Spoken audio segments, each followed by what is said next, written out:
I almost uninstalled Krisp AI after my first meeting. Seriously.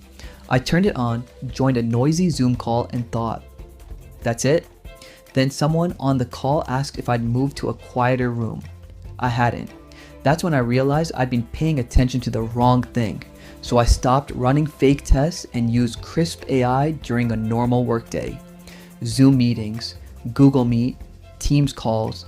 I even recorded a few voiceovers with my keyboard clicking, my fan running, and my phone buzzing next to me.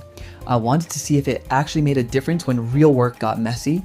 Getting started was ridiculously simple. Install it. Pick Krisp as your microphone and speaker and you're basically done. No complicated setup.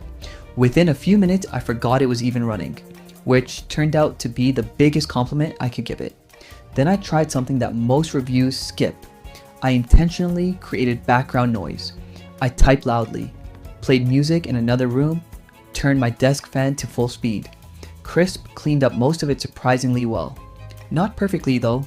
Every now and then my voice sounded just a little processed, especially when I talked too fast. It wasn't distracting, but I noticed it.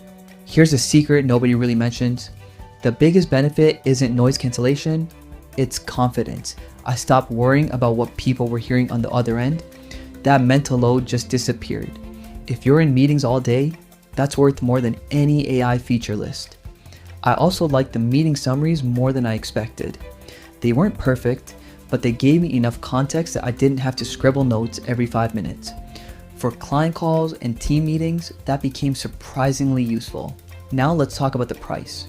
If you're in 1 or 2 meetings a week, the free plan is probably enough.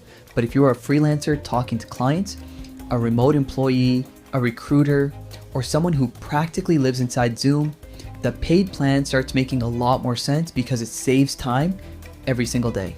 So, would I keep using Krisp AI? Yeah, I would. Not because it's magic, it's not. But it quietly removes little annoyances that add up over time, and that's exactly what good software should do.